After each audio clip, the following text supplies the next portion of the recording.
Η σύγκριση κλέβει τη χαρά. Και όχι μόνο. Κλέβει τον αυτοσεβασμό, την πρόοδο, την οτροπία ανάπτυξης. Σωστές παρατηρήσεις. Δεν εξηγούν όμως γιατί συνεχίζεις να συγκρίνεσαι με άλλους, ανεξαρτήτως ποιος είσαι και πόσες γνώσεις έχεις. Η ερώτηση είναι ποιο αυθεντικό στοιχείο αγνοείς που κάνει τον εγκέφαλό σου να χρησιμοποιεί τη σύγκριση με άλλους. Το ξέρεις ήδη. Ο εγκέφαλος θέλει να επιβιώσει. Και για τον άνθρωπο, μέρος της επιβίωσης εξαρτάται από το κατά πόσο ανήκει στην κοινωνία που βρίσκεται. Ο εγκέφαλός σου παρατηρεί καθημερινά τους ανθρώπους δίπλα σου για έναν λόγο. Για να μαζέψει πληροφορίες για το πού βρίσκεσαι και πού μπορείς να βρεθείς. Η ζημιά γίνεται στο πώς χρησιμοποιείς αυτές τις πληροφορίες. Στη ψυχολογία υπάρχει η θεωρία της κοινωνικής σύγκρισης. Ο εγκέφαλος ψάχνει συνεχώς μέτρο αναφοράς για να αξιολογήσει τον εαυτό σου. Η κοινωνική σύγκριση είναι ένα εύκολο και άμεσα διαθέσιμο τέτοιο μέτρο. Δεν είναι όμως το μόνο μέτρο. Αν δώσεις στον εγκέφαλο πιο αντικειμενικά κριτήρια, τότε θα χρησιμοποιήσει αυτά ως μέτρο αναφοράς. Για παράδειγμα, όταν πας γυμναστήριο, δίνεις στον εγκέφαλο αριθμούς τους οποίους χρησιμοποιεί για να παρακολουθήσει την πρόοδο σου. Αυτό δεν σημαίνει πως σταματάς να κοιτάς τους άλλους γύρω σου, αλλά όσο υπάρχουν αντικειμενικά κριτήρια, η κοινωνική σύγκριση χάνει δύναμη. Όταν όμως δεν υπάρχουν αντικειμενικά κριτήρια, είτε γιατί όντως δεν έχεις, είτε γιατί τα θεωρείς ασήμαντα, τότε αναπόφευκτα ο εγκέφαλος στρέφεται στο περιβάλλον σου. Και το κάνει με δύο τρόπους. Είτε σε συγκρίνει με άτομα σε υψηλότερη θέση, είτε σε κατώτερη. Όταν σε απασχολεί αυτοβελτίωση, τότε ψάχνεις ανθρώπους που έχουν ήδη φτάσει εκεί που θες. Όταν αυτό που σε απασχολεί είναι η ρύθμιση του συναισθηματικού σου κόσμου, τότε κοιτάς πιο κάτω.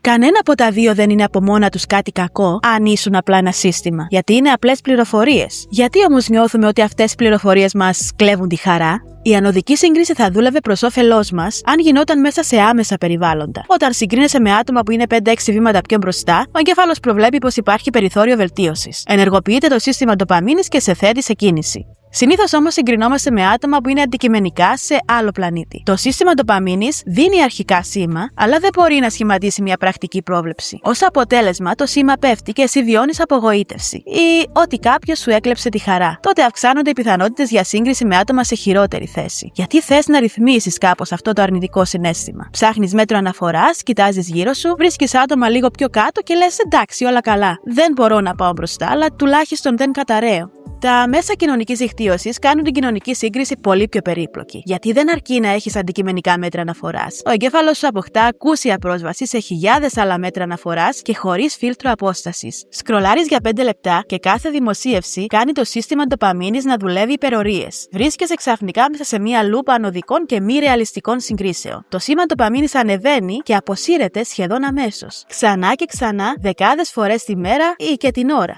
Σε ένα υγιές σύστημα, ο εγκέφαλος σου έχει ένα σταθερό εσωτερικό μοντέλο. Μαθαίνει πως όταν κάνεις μια συγκεκριμένη πράξη, κάτι βελτιώνεται. Το σήμα ντοπαμίνης είναι χαμηλό, αλλά σταθερό. Η δράση σου γίνεται πρακτική και βιώσιμη. Όμως τα μέσα μαζικής δικτύωσης δημιουργούν μια διαμάχη μεταξύ των αντικειμενικών δεδομένων σου και των δεδομένων που μαζεύεις από έξω. Λες, για παράδειγμα, ο δείκτης μου ανέβηκε από 80 σε 85. Αλλά κοίτα αυτόν που είναι στο 2000, και επειδή βάζεις αυτόν που είναι στο 2000 στην καθημερινότητά σου, ο εγκέφαλος το παίρνει ως ένδειξη ότι το άμεσο περιβάλλον σου είναι πολύ πιο πάνω από εσένα. Παρόλο που στην πραγματικότητα αυτός ο άλλος ανήκει σε ένα πολύ μακρινό και άσχετο περιβάλλον. Αυτό εξηγεί γιατί τόσοι ικανοί άνθρωποι που σημειώνουν πραγματική πρόοδο με βάση τα δικά τους αντικειμενικά κριτήρια νιώθουν ότι έχουν μείνει πίσω. Η απλή λύση θα ήταν κόψε τα μέσα μαζικής δικτύωσης, αλλά αυτό είναι μη ρεαλιστικό και υπερβολικά δραστικό μέτρο για τους περισσότερους. Μια καλύτερη λύση είναι να εκπαιδεύσεις τον εγκεφαλό σου να περιηγείται τέτοια περιβάλλοντα με πιο δυνατά εργαλεία. Ένα πολύ εύκολο και παραγνωρισμένο εργαλείο είναι η χρονική προτεραιότητα.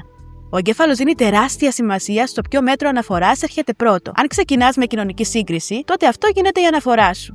Αν όμως πρώτα πάρεις αντικειμενική ανατροφοδότηση από τα δικά σου μέτρα, η κοινωνική σύγκριση γίνεται πολύ πιο αδύναμη. Αυτό ισχύει για όποιο στόχο και να έχεις. Προπόνηση, δουλειά, εκμάθηση μιας γλώσσας, οτιδήποτε.